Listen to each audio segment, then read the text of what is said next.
Você vai ficar de pé, talvez seja a última vez que você fica de pé, você não vai precisar sentar mais. Aleluia, né, para mim? Jesus pode vir, você não precisa sentar mais para a glória de Deus.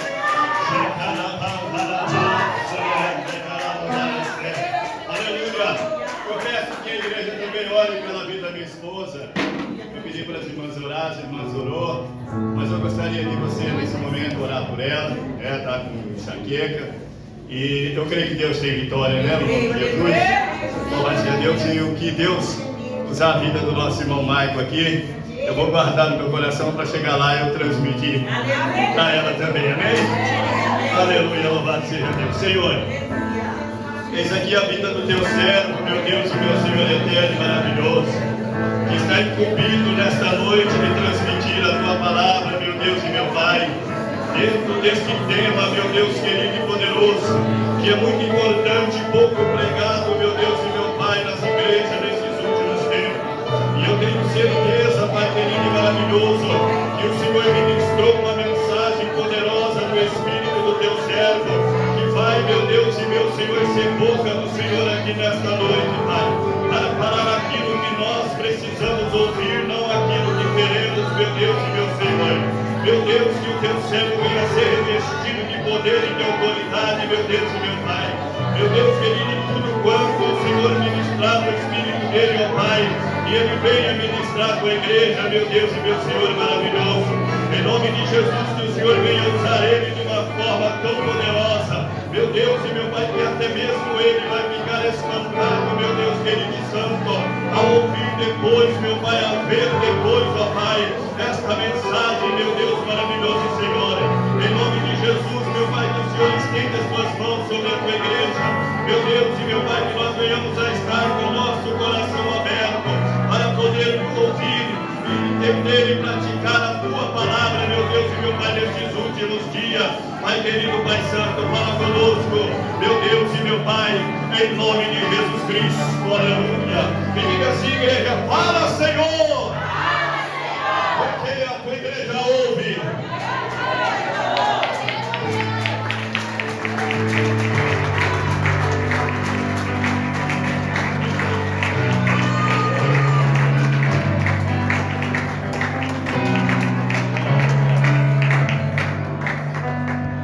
Aleluia. Cumprimento a todos com a paz do Senhor, amém? Amém. Tudo bem com vocês? Glória a Deus. Quem está com frio dá um glória. Glória. E quem quer receber fogo do alto dá um glória também. Aleluia. Enquanto vocês abrem a palavra do Senhor, vamos cabendo o tema em 1 Pedro, capítulo 4, versículo 7. Para agradecer a Deus por essa oportunidade.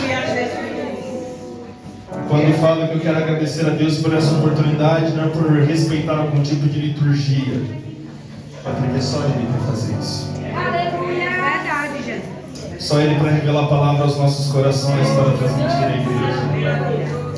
Só Ele para nos dar o fôlego de vida, para estar aqui mais uma vez adorando, exaltando o nome dEle. Quando eu falo que eu quero agradecer ao Senhor, porque eu lembro lá em Salmo 124, que se não for o Senhor, se não fosse o Senhor para arrancar a tristeza do meu coração, se não fosse o Senhor para curar a minha alma vazia, perdida na solidão, se não fosse meu amigo. Então quando eu agradeço, não é por liturgia de culto, é que se não fosse Ele, você vai agradecer a vida do meu pastor, o pastor Douglas, a minha mãe. Para aqueles que não sabem, ela foi a primeira pessoa a me ouvir pregar. Linda, Jesus. Embora de ônibus às 10 horas da noite, 10h40 da noite, não chega rápido no dia que ontem. Eu só eu e minha mãe. Eu pregava. Era eu e ela só. Coisas profundas aconteceram naquele carro, naquele ônibus. Que depois nos abençoou, teve o carro, eu pregava no carro. Eu agradeço minha mãe, meus amigos, minha família. E se Deus nos permitir, minha futura esposa, hein? Aqueles que abrem o livro de 1 Pedro, capítulo 4, versículo 7. Quem encontrou diz amém? Amém. Nos diz assim a palavra do Senhor. e já está próximo o fim de todas as coisas. Portanto, sede sóbrios e vigiai em oração. Ainda de pé, Apocalipse, capítulo de número 19.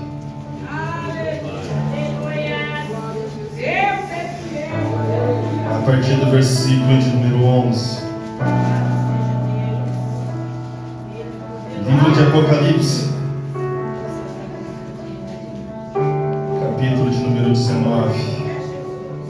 Versículo de número 11. Quem encontrou diz amém? Amém.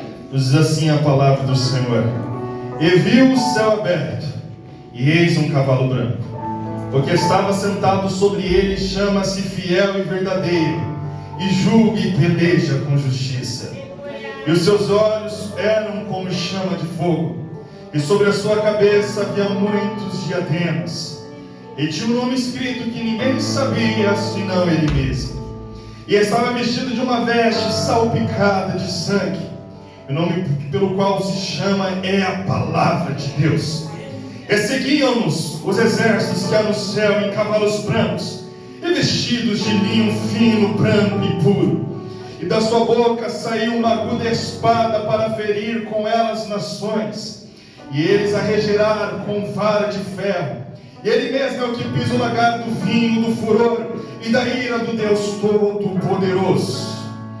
E na sua veste e na sua coxa tem escrito este nome: Rei dos Reis e Senhor dos Senhores. Mais uma vez vou repetir esse versículo.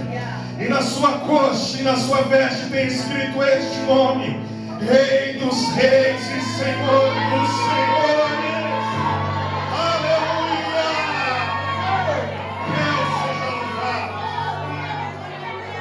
Pode se assentar, meu irmão, pode se assentar, minha irmã.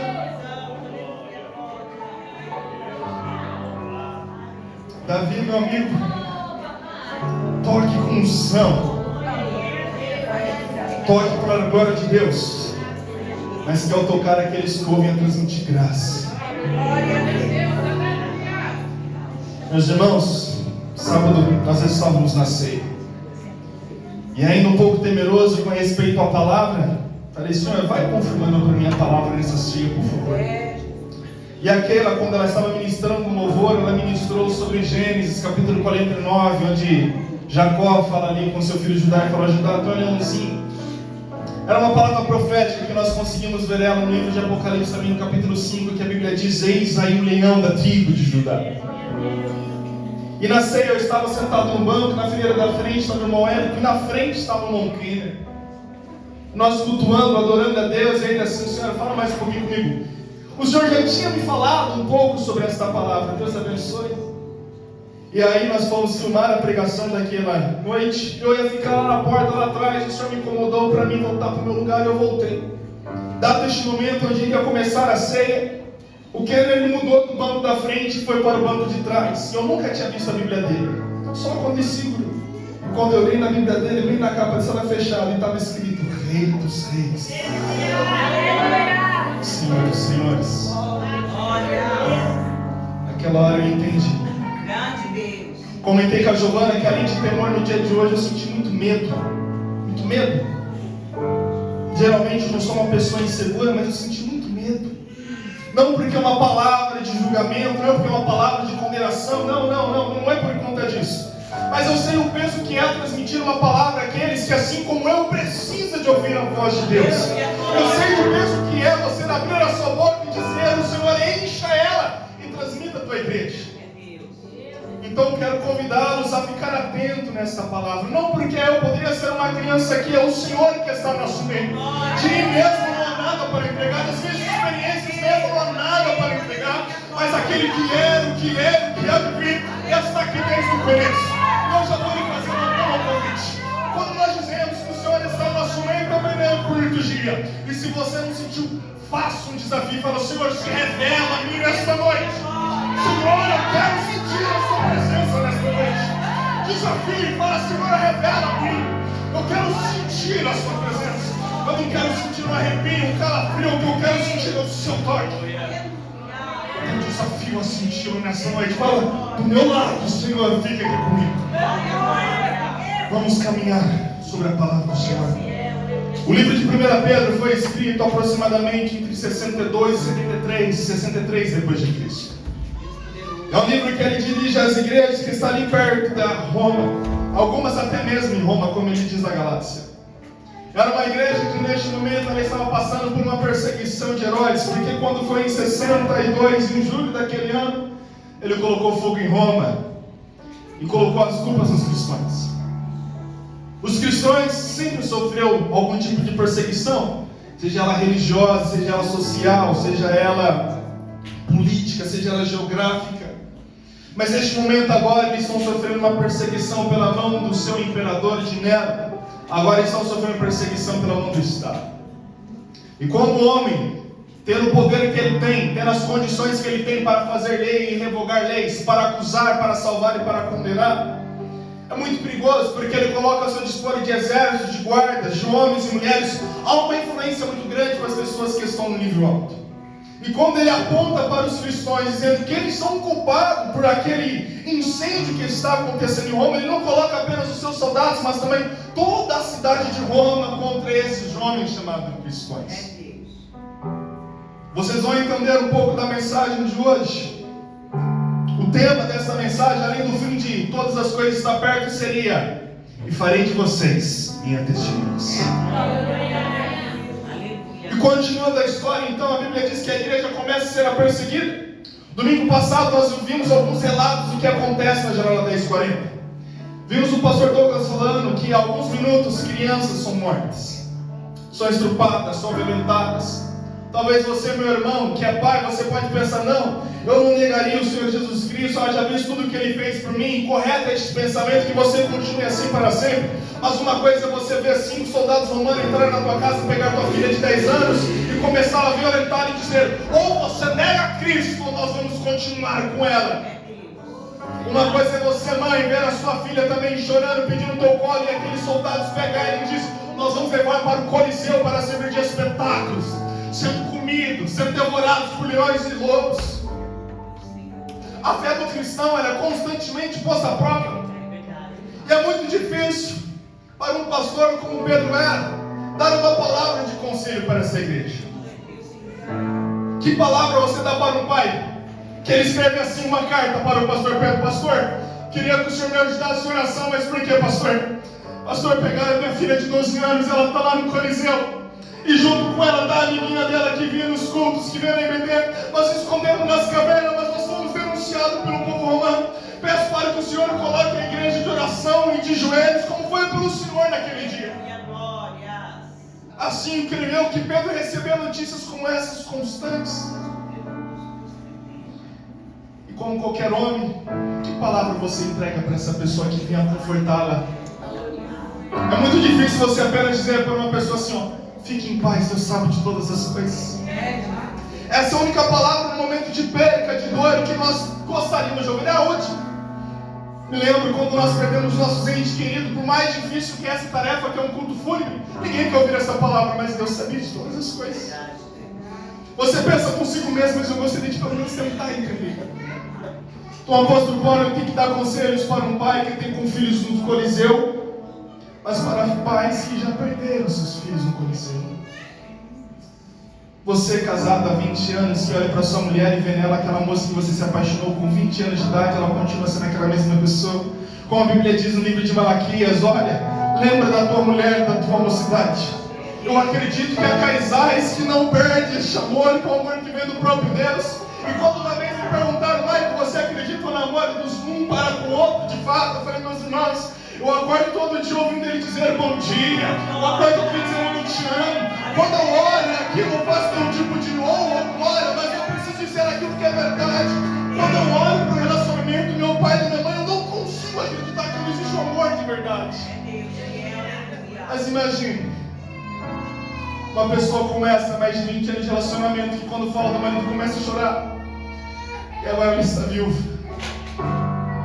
E ela não está viúva porque cometeu algo de errado. Ela está viúva porque ela professa uma fé, porque ela é testemunha de Cristo.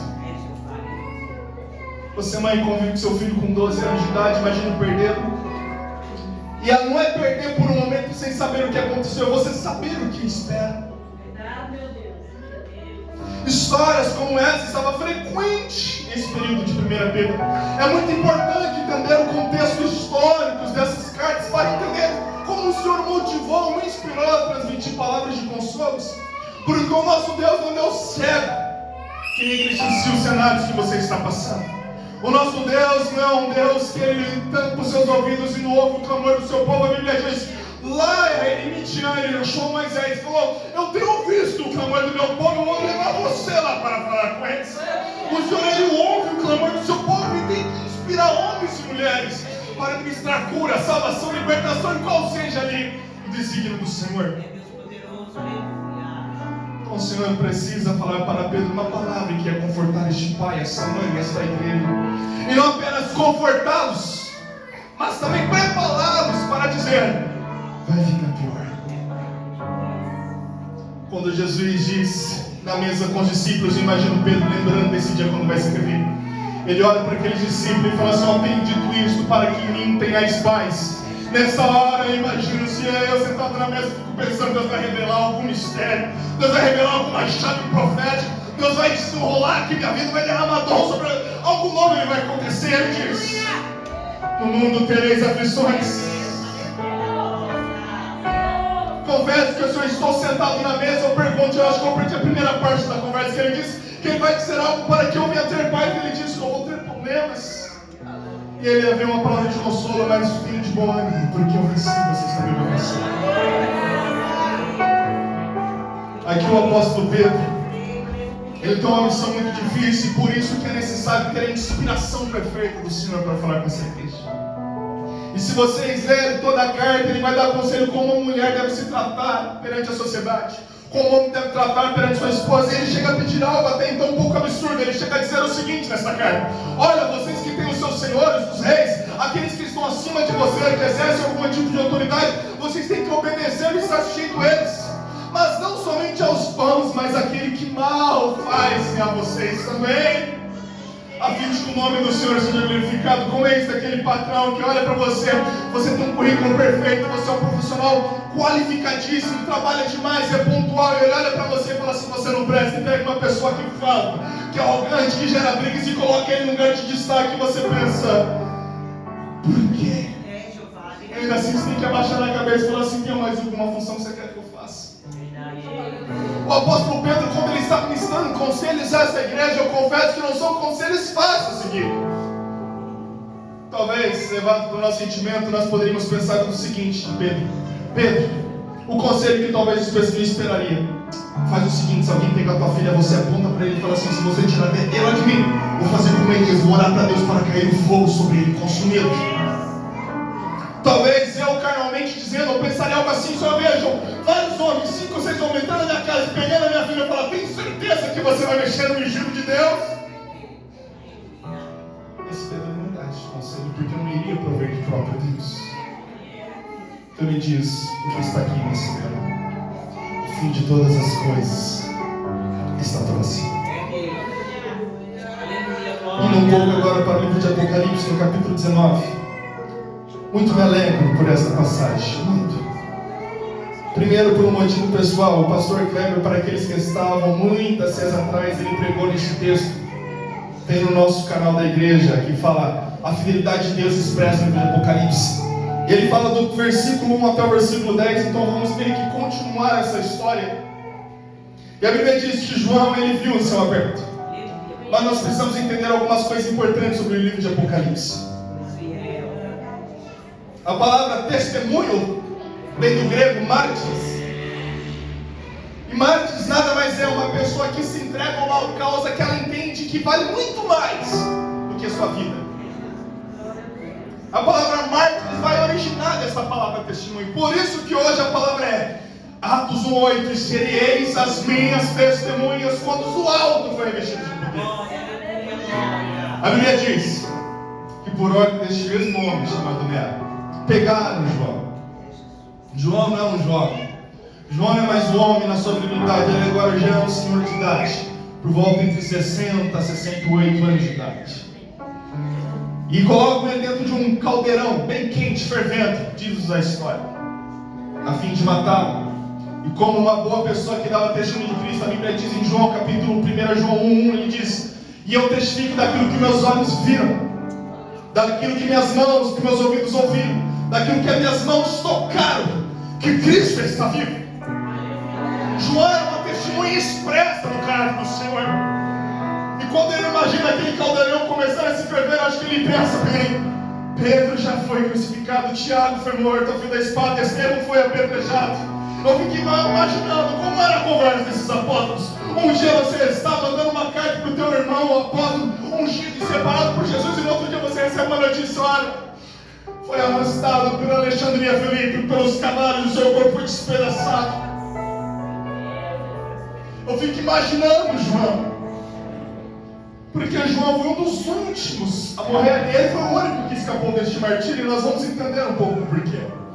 Mas eu fico imaginando, imagine você, meu querido irmão, ouvir, você está aqui num culto como este, cultuando ao Senhor, adorando o Senhor com seus irmãos, e amanhã chega uma mensagem no grupo da igreja: olha, pegaram o pastor, e o que fizeram com ele?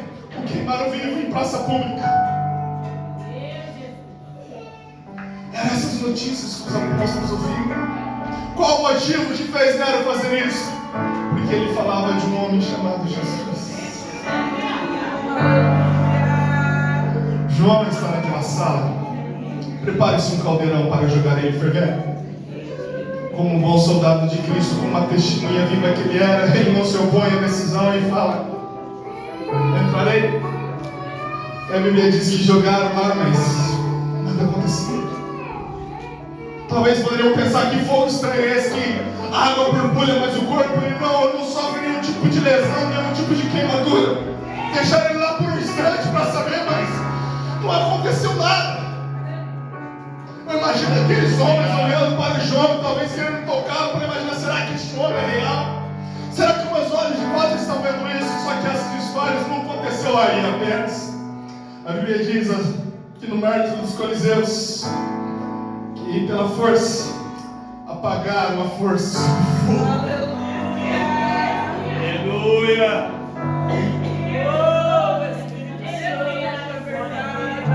Vamos ler alguns dos relatos do que aconteceu. E o que mais direi? Hebreus 11:32.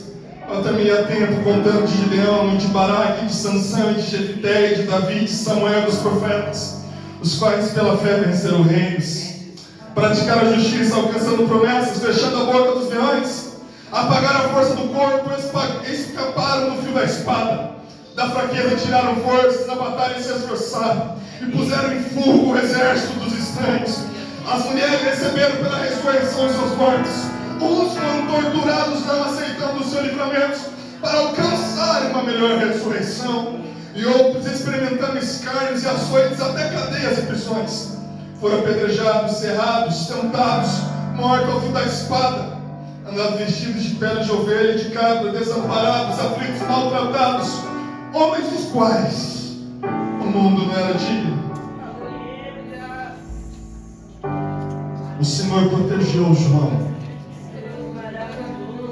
O Senhor livrou daquele caldeirão. Só que o paralelo não era interessante soltar esse homem a ruim, porque imagina um homem que já pregava de Cristo, dizia que Cristo está vivo, que nada o parava. Imagina se eu soltar na corda e dizer: sabe o que aconteceu? Colocaram dentro de um caldeirão fervente, mas nenhum mal me aconteceu. Ele sabia do tamanho da fé. Queria transmitir essas palavras de João, então falou: não posso soltar publicamente. Nos diz a história que eles prepararam um copo de veneno para falar para ele: beba este copo de veneno. Depois saiu do caldeirão. Eu imagino que João lembrou dos ensinamentos de Jesus lá em Marcos capítulo 8, que se vocês beberem alguma coisa mortífera, não encausará mal algum. Eu imagino talvez João, antes de tomar aquele copo, dizendo: eu sou testemunho de Cristo, eu me lembro das palavras dele a respeito deste momento. Imaginei ele pegando aquele copo e dizendo: Senhor, que o seu nome seja glorificado. Ele toma um gole. Eu imagino os soldados esperando dar algum ataque nele, perder o seu ar, começar o seu corpo a se debater. E João olha aquela situação, e aqueles soldados olham e esperam. Um homem está da mesma forma, parece que assim como eu, tomou um pouco d'água. Fico talvez imaginando esse soldado dizer: vira tudo, toma tudo, não corre tudo. Eu imagino ele pegando, tomando tudo aquilo e mais uma vez dizendo: Senhor, que o seu nome seja glorificado. Senhor, eu me lembro daquelas palavras, eu acredito no Senhor. João, ele foge desse caldeirão fervente, porque o Senhor o guarda, o Senhor o livra, o Senhor o protege. Ele toma o veneno, mas não acontece nada. Então Nero não podia soltar este homem. Mandei ele para uma ilha, a ilha de Patmos. Temos muito poucos detalhes sobre essa ilha, mas é uma ilha de presos, uma ilha longe. E Nero pensou: se eu isolar, deixar longe da sua igreja, longe do seu povo, longe dos seus costumes, não vai ter como mais ele testificar sobre esse Cristo. E bem sabemos que errado eles estavam, porque este livro de Apocalipse ele recebeu lá na ilha de Patmos. Aleluia. E nos diz a história que ele escreve essa carta. Em Apocalipse capítulo 1, versículo 9, ele diz: eu estou aqui por causa do testemunho de Cristo. Primeira verdade, meu irmão, para receber coisas sobrenaturais do Senhor, para você receber revelações da parte do Senhor, você tem que aceitar Ele estar aos olhos dos homens presos, aos olhos de Deus livres. João estava na ilha de Patmos porque ele foi descansar, porque ele foi para a mentira espiritual, porque ele foi por uma cruzada de milagres. Ele não foi para buscar algum tipo de atrativo, ele foi condenado a ir para a ilha de Patmos. A ideia daquele Nero que ele colocou lá foi para que ele morresse naquele lugar. Nos diz a história que Nero morreu, mas ele continuou vivo. Domiciano veio, soltou e deixou ele morrer tranquilamente. Mas continua na história. Se você está passando por um momento que você não consegue ver saída, eu vou dizer para você a mesma coisa que diz o salmista: elevo meus olhos para o monte, da onde vem o meu socorro. O meu socorro vem do Senhor, que fez os céus e a terra. Eu imagino aquele homem: você não pode estar preso aqui, mas eu olho para o alto e não o vejo Cristo. E na hora que eu ver, eu sei que Ele me vê aqui. Eles podem me ocultar da visão dos discípulos, eles podem me ocultar da visão da igreja, mas não pode me ocultar daquele que tem olhos como chama de fogo, que contempla a voz de Deus. Eles não podem me separar deste amor, pois nenhuma condenação há para quem está em Cristo Jesus, nosso Senhor. A Bíblia diz que este Senhor de idade recebe uma visão. Nós louvamos aqui as irmãs acerca de Paulo, que ele viu coisas inefáveis, revelações reais, que foi lhe dado um espinho na carne para que ele não se exaltasse devido a essas coisas. Mas por algum motivo João viu coisas, por mais coisas inefáveis que Paulo possa ter visto no céu, por mais que seja algo absurdo, porque nós não conseguimos saber porque ele não conta, mas eu duvido que foi algo mais surpreendente do que ver Cristo ressurreto, glorificado. Eu duvido que o que ele viu poderia se comparar a ver Cristo totalmente glorificado, totalmente exaltado. Como a Bíblia diz em Apocalipse capítulo 5, que ele viu um livro fechado e não havia ninguém que poderia desaparecer. Ele chorava muito. E veio um ancião e disse: eis aí o leão da tribo de Judá. Ele é digno, ele é digno, ele é digno, ele é digno. Os santuários são 7 céus. Ele é digno. Imaginar que aquilo que Paulo viu, não estou menosprezando ou diminuindo aquilo que ele viu, mas estou dizendo que o que João viu é o limite de revelação. Não existe nada maior que Cristo. Nisso todos acreditam que temos o mesmo nível de raciocínio. E quando é que ele fala sobre essa visão que ele tem em Apocalipse capítulo 19?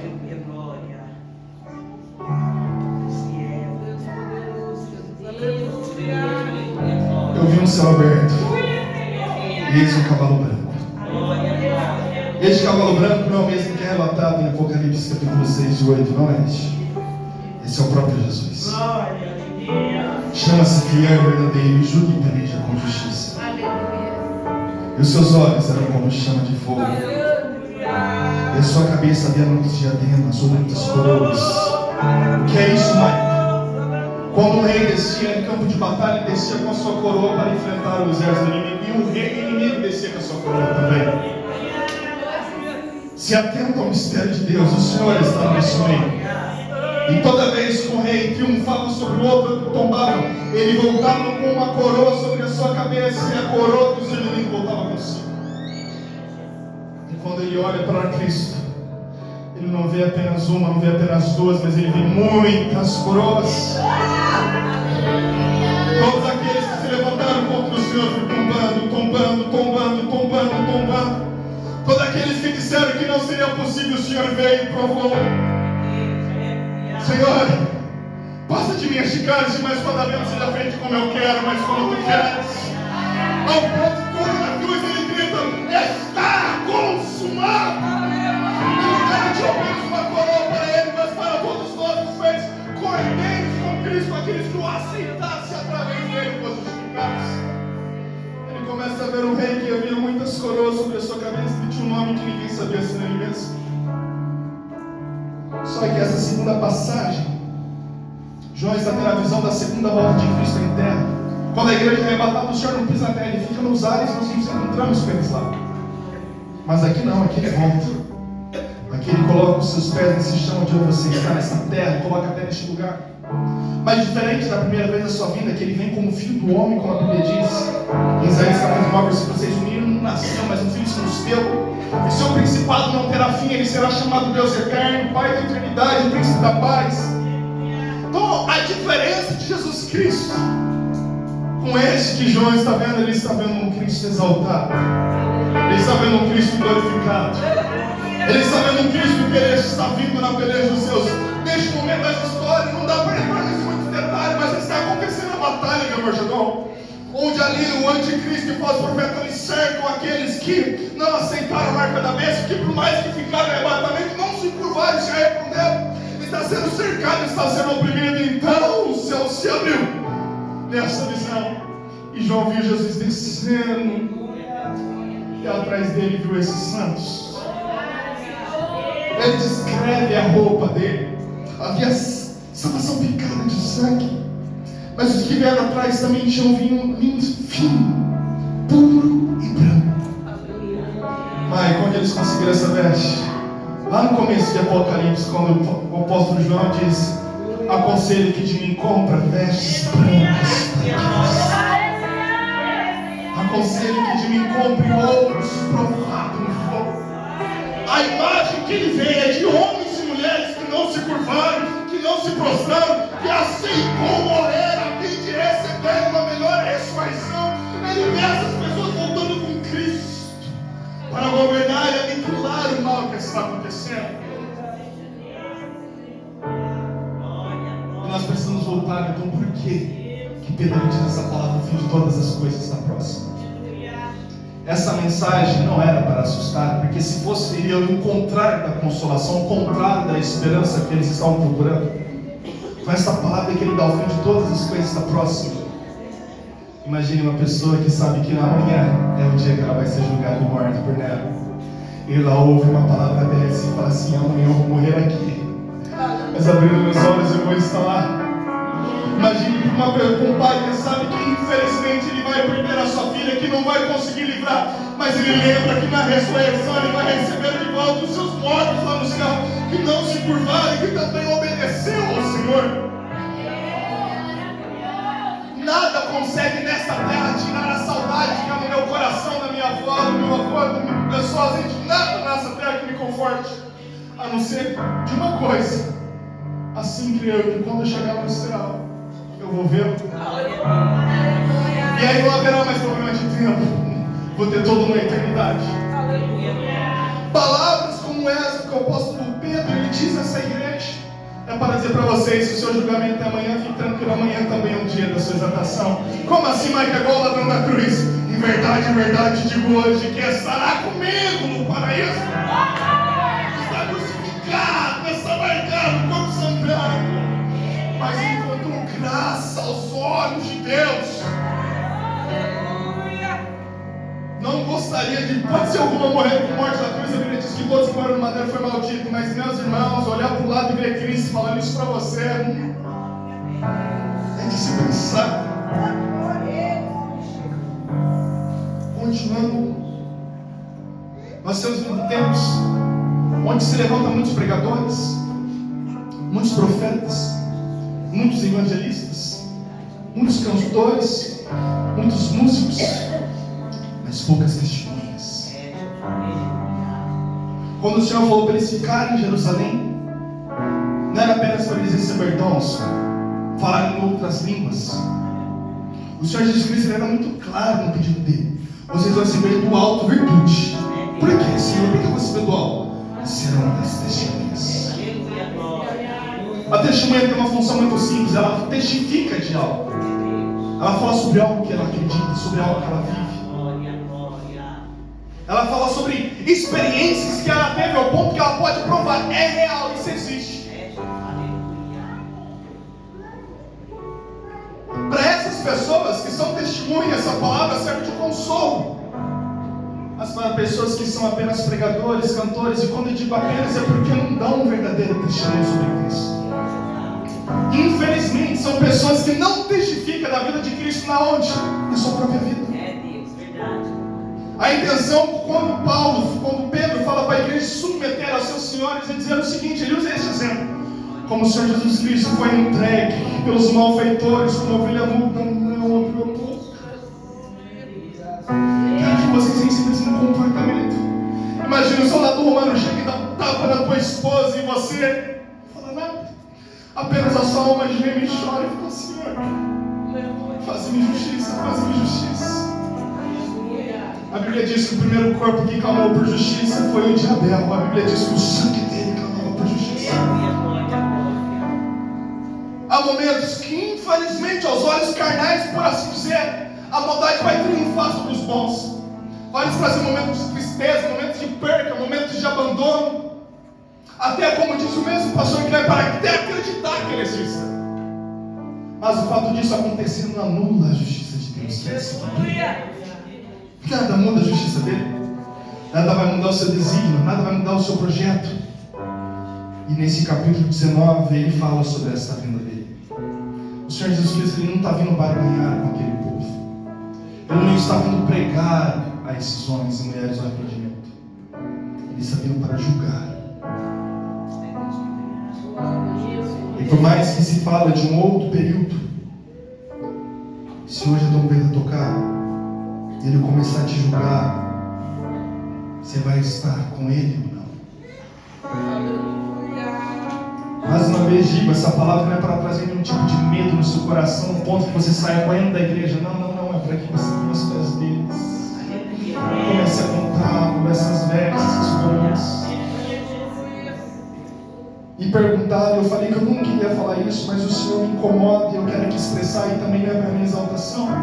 Mas o motivo de todas as vezes que eu vou pregar, que eu me ajoelho aqui no altar, sem ser aqui em cima, aqui no altar, é por um motivo: eu sou o primeiro que preciso de perdão, eu sou o primeiro que precisa de misericórdia, eu sou o primeiro que precisa me render por inteiro, eu sou o primeiro, independente da palavra, eu já sou o primeiro. Então, já entrego aqui, já me abaixo aqui, já me humilho aqui. Eu me lembro daquela palavra que diz: humilhar-vos debaixo da onipotente mão de Deus. O motivo para você receber poder, meu irmão, minha irmã, não é apenas para você ficar pulando, saltando, falando línguas estranhas. É para você ser uma testemunha dele quando você sair desta igreja, começar a andar na rua e dizer: Cristo está vivo. E onde ele está? Aqui dentro de mim. Aqui dentro de mim. Ele veio para a minha casa, ele veio para o meu trabalho, ele veio aqui para a minha faculdade. Ele está comigo. A testemunha que ouve essas palavras de Pedro, a Bíblia começa a dizer que os mártires do Coliseu não conseguiram tirar deles a fé, ao ponto que eles disseram: olha, nós vamos ter que fechar esse lugar, porque eles não vêm para trás, eles continuam vindo mais e mais e mais. Nós temos que ajudar a fé deles, porque milagres têm acontecido aqui, porque é um povo que ora ao Senhor. Glória a Jesus, aleluia. E só existe um jeito de ser testemunha do Senhor. Só existe um caminho: buscando conhecer Ele acima de todas as coisas, acima dos seus sonhos, dos seus planos, do seu filho, acima de todas as coisas. todos os apóstolos. João, Pedro, a primeira vez, falou pela sua carne: Senhor, eu acompanho o Senhor até a morte de cruz. Mas assim que o nega por 3 vezes, ele volta para trás.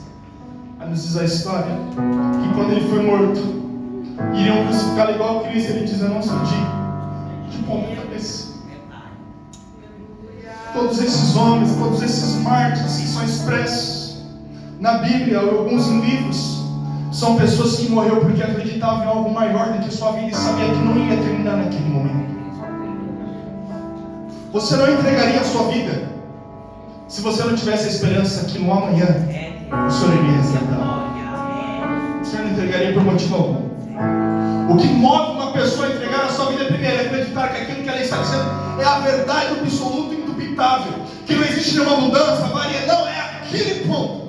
E o segundo motivo: não termina aqui, não acaba aqui. Porque uma testemunha sabe que no terceiro dia ele ressuscitou, onde a Bíblia diz que as ânsias da morte não podem segurá-lo.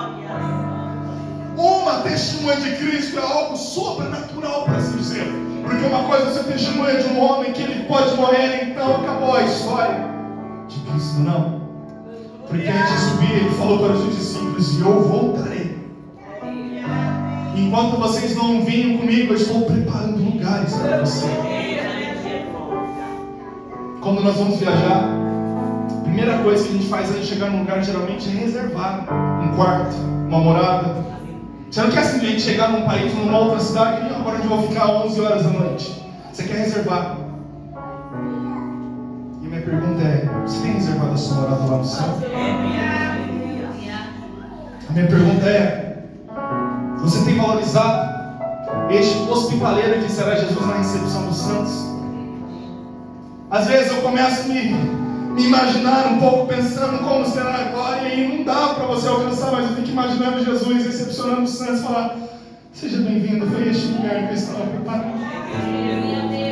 Talvez eu fale: Senhor, eu não quero nem saber aqui, deixa eu ficar de olho nos teus pés, porque aqui para mim é o lugar correto. Eu não quero ver a casa, a morada, não, eu quero. O Senhor fala para cá, eu quero ir com o Senhor. Eu fico imaginando às vezes como será este momento em dizer: ó, você vai ficar aqui, você vai ficar aqui, você vai ficar aqui. Apocalipse capítulo 21: e não haverá mais pranto, nem dor, nem clamor, nem morte, porque todas essas coisas já são passadas. Seja um testemunho de Cristo. Você tem que ser, sim, ser um pregador, sim, ser um cantor, sim, ser um evangelista, mas tudo isso é consequência de alguém que dá testemunho acerca de Cristo. Tudo isso é consequência de alguém que tem um chamado, e assim o chamado que tem e obedece. Há pessoas que buscam demais conhecimento bíblico para ser pastor, presbítero, mas não buscam intimidade para ser testemunha. E aí quando vem a aprovação, quando vem a tentação, a Bíblia diz que são pessoas que são como o vento, que vão e vai, porque não há consistência em si mesmo, não há profundidade dentro de vocês mesmos. E você encontra essas pessoas que, quando falam sobre arrebatamento de sentimento, são pessoas que infelizmente não estão dando testemunho. E é até difícil você pregar uma palavra que em teoria seria agradável, porque para ela aponta diretamente para o pecado que ela carrega consigo, e ela não quer ou não consegue se libertar dele. Então quando ela ouve sobre o fim, ela logo pensa: eu não vou ter meu lugar reservado lá no céu. Em teoria, pregar para cristãos era para ser a coisa mais fácil que existe no mundo, porque estamos todos professando a mesma fé, servindo ao mesmo Senhor, debaixo da mesma comunhão, debaixo do mesmo propósito, do mesmo Espírito. E por que não é? Porque há pessoas aqui que não estão se movendo pelo mesmo propósito. Há pessoas aqui que não estão se movendo pela mesma vontade de querer do Senhor. Há pessoas aqui que, infelizmente, eu não sei quais são, mas ainda assim é joio. Ele cresce, tem frutos, mas é joio. Passa a vida toda ao lado de trigo, mas continua sendo joio. Para essas pessoas, sinto em dizer uma palavra que você vai gostar. Jesus pregando, e você vai dizer para ele: dura estas palavras. Mas aqueles que têm um coração que querem dar testemunho do Senhor, aceita pedrada. Aceita como aqueles 3 jovens. Rei, você pode aquecer 100 vezes mais. Existe um Deus no céu, eu vou dar testemunho dele. Meu testemunho é ele, tem poder para me livrar. Mas se não me livrar, pode me jogar. O testemunho que ele espera é como de Daniel: olha, pode fazer quantos decretos o Senhor quiser, vou continuar falando com meu amigo. O Senhor quer convidar pessoas a abrir os olhos espirituais para você ver o que o apóstolo Paulo viu. O que ele viu, Michael? A Bíblia diz que a visão que ele teve, ele viu essas coisas da terra, toda a glória dos homens, tudo como lixo, como nada. Se os seus olhos brilham por alguma coisa neste mundo, e quando eu falo brilhar, é desejar, é o ponto que você fala: eu preciso disso. Alguma coisa está tirando o teu fogo da cruz. Alguma coisa está separando os seus olhos do autor e consumador da sua fé. Porque o correto é fazer como essas pessoas. Gálatas capítulo 2, versículo 20: eis que já estou morto, estou crucificado com Cristo e vivo, não mais eu, mas Cristo vive em mim. E a vida que agora vivo para a glória de Deus Pai.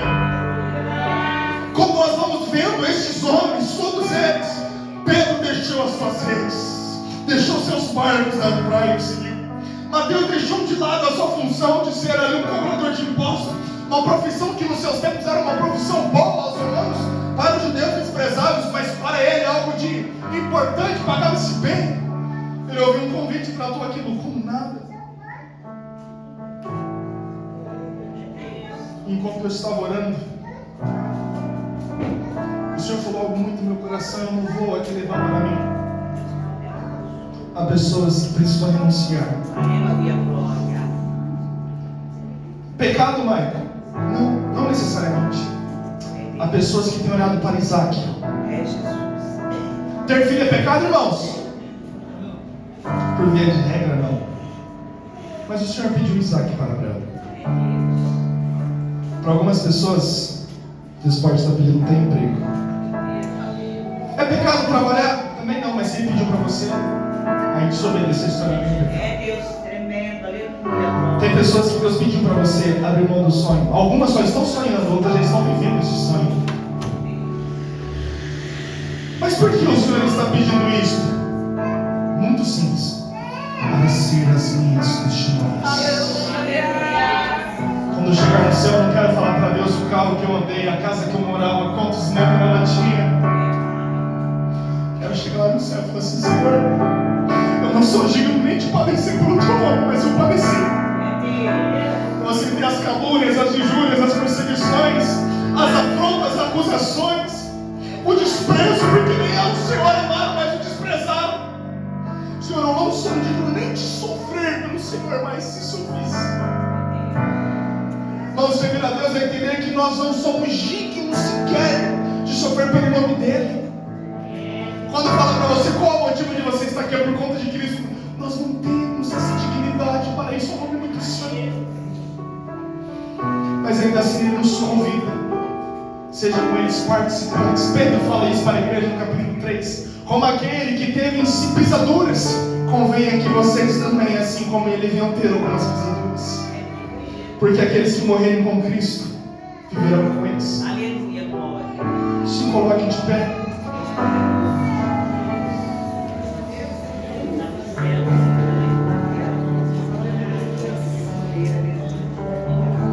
Se Ele é o Rei dos Reis, se Ele é o Senhor dos Senhores para mim e para você, por que você tem vivido os seus sonhos e não dele?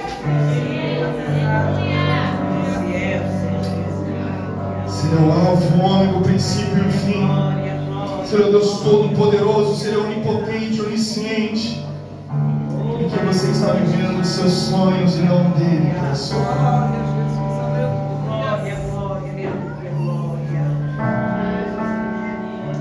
Como Ele mesmo disse: eu sou o Senhor, onde está a minha honra? Se eu sou o Pai, onde está a minha honra? E se o pai te pediu alguma coisa, não tem que entender nada. Só tem que obedecer a você. Pessoas que se movem por entendimento são como Tomé. Eles recebem uma palavra de alerta do Senhor. Olha, Tomé, você precisou ver para crer. Mas bem-aventurado aqueles que não viram e mesmo assim creram. Se moveu por isso.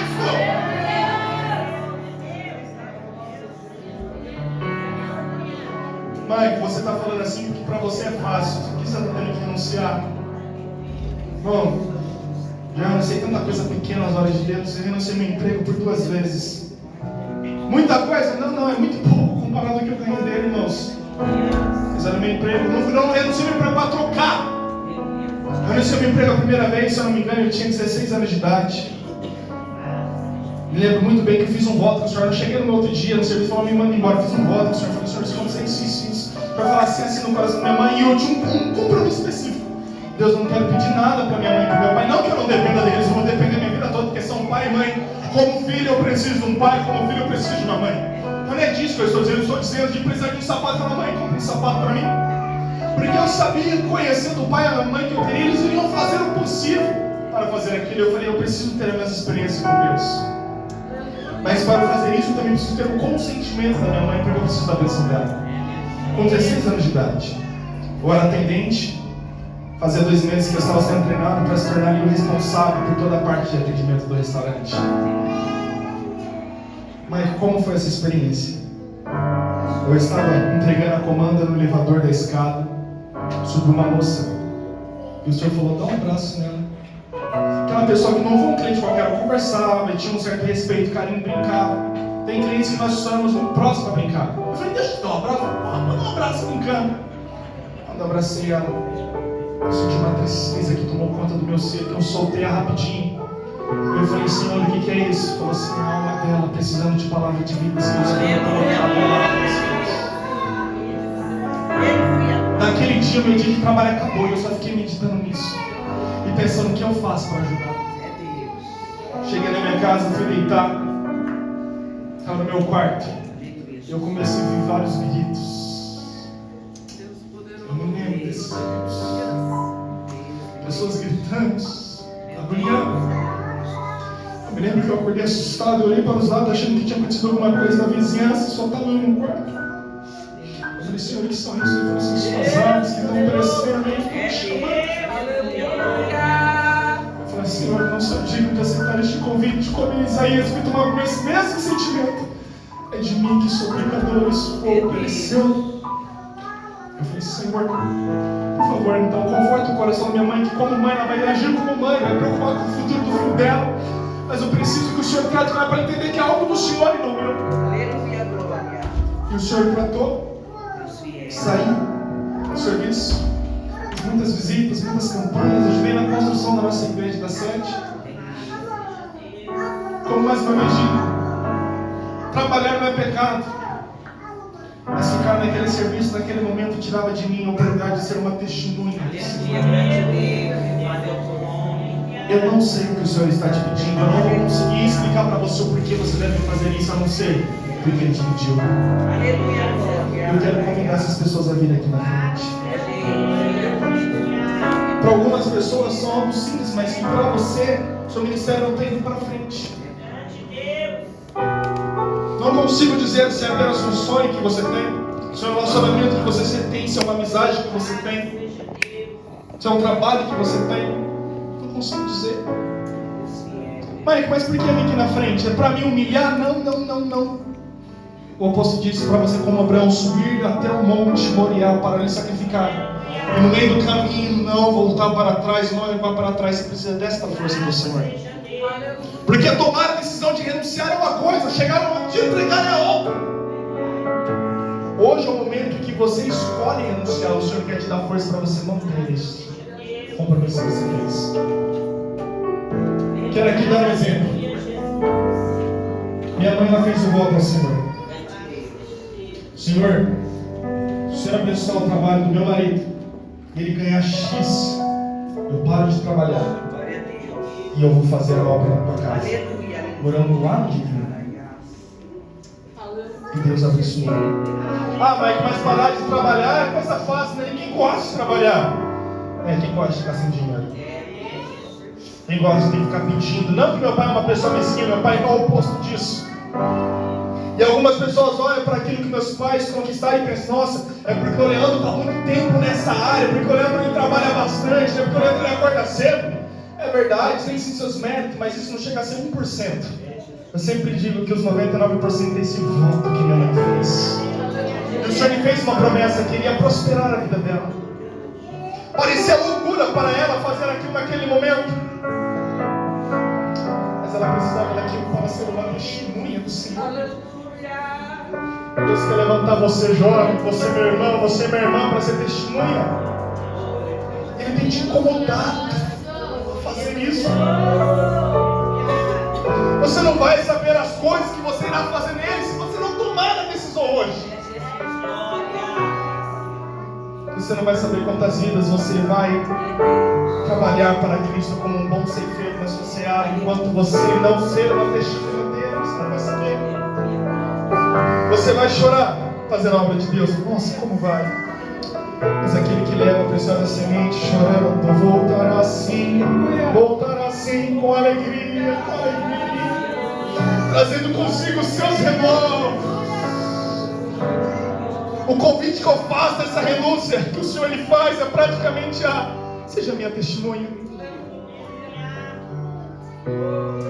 Nossa, no culto de fidelidade, falando sobre os finais do tempo, chegue no céu como chegou aqueles mártires.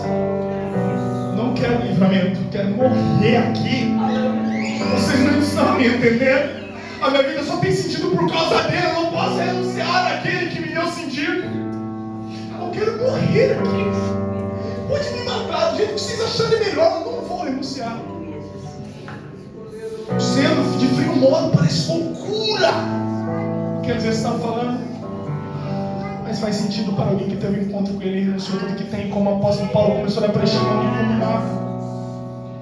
Porque o que o apóstolo Paulo imagina, irmãos, é muito simples. Quando eu olho para os céus e imagino o que tem aqui de fato que vem a querer prender no meu coração, que quer ter valor.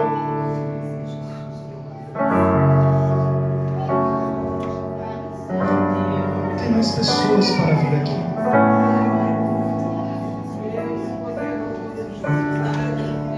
Tem pessoas com medo. Mas o que eu vou fazer se eu fizer isso? Como vai ser se eu fizer isso? É o Senhor te dizendo, como eu disse para Ezequiel: mergulhe um pouco mais.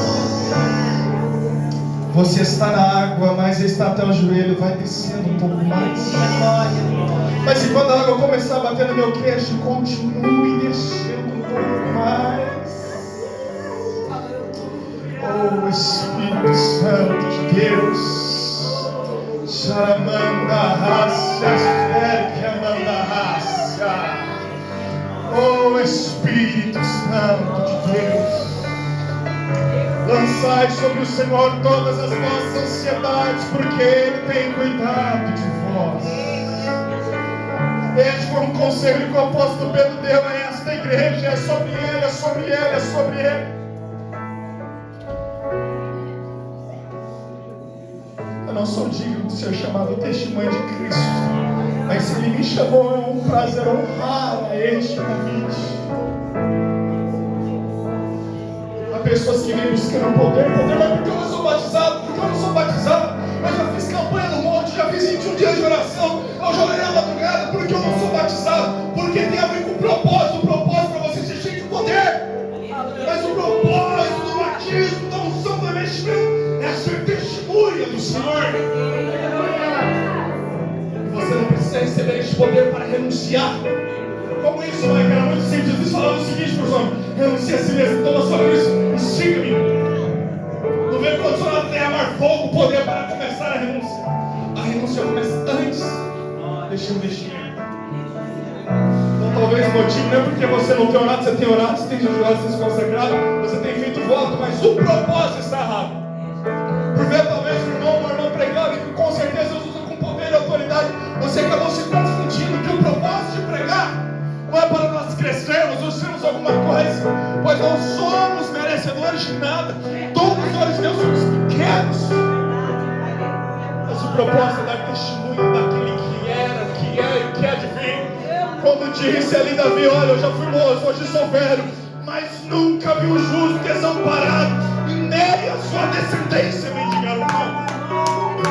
O motivo de estarmos aqui é dizer, Ele está vivo, Ele está aqui, Ele se move dentro de mim, Ele move no nosso meio.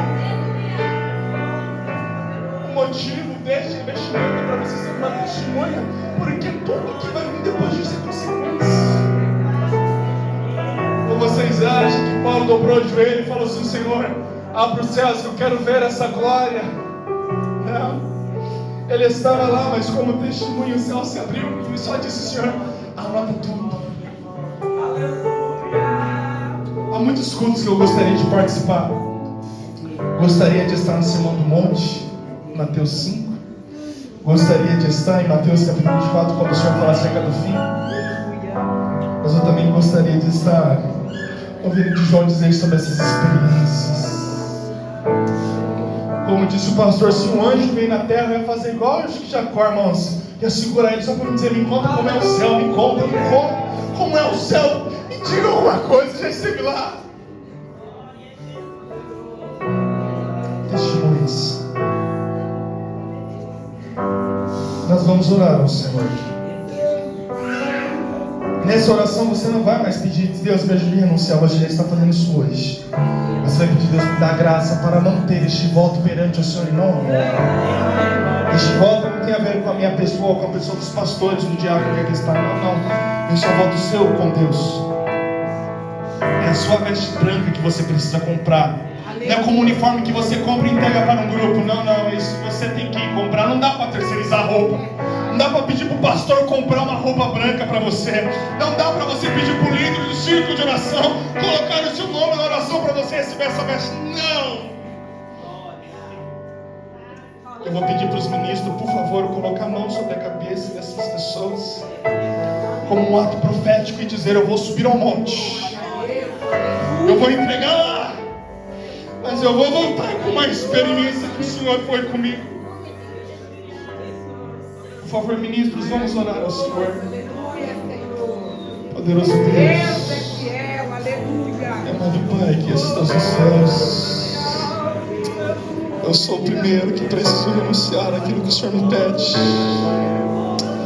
Eu sou o primeiro que ainda tem coisa, meu Senhor, que está me impedindo de viver a sua vontade,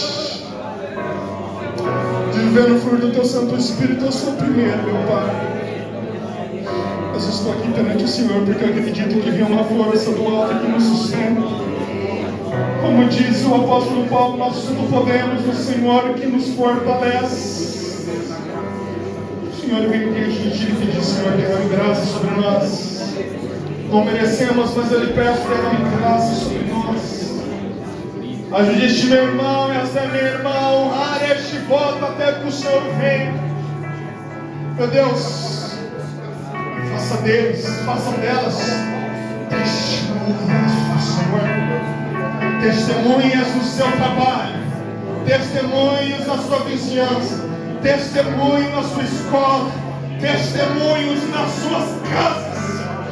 Façam delas testemunhas vivas aonde quer que elas venham estar, de onde elas andarem, que a paz que excede todo entendimento resta com ela, e onde não elas colocam os pés, que esta paz fique no meio, que as pessoas venham se através dela, na sua presença. Abençoe o Senhor sobre a vida dessas pessoas, venha renovando-as, ó Senhor, venha derramar virtude sobre a vida delas. Façam delas testemunhas do Senhor. Oh Espírito Santo de Deus, Espírito Santo de Deus, assim como João, meu Senhor amado, possam começar a ver coisas sobrenaturais e se mover por elas, dar testemunho por elas, não ter mais como a sua vida como algo precioso, mas ter como precioso aquele sangue que fomos comprados por Ele. Por favor, ó Santo Espírito, ajude meu irmão a ser fiel e fiel, como diz o tema, até o fim, sóbrio, vigilante, coração. Ajude ele e ela, que é maravilhoso, amar esse compromisso que fazem perante o Senhor.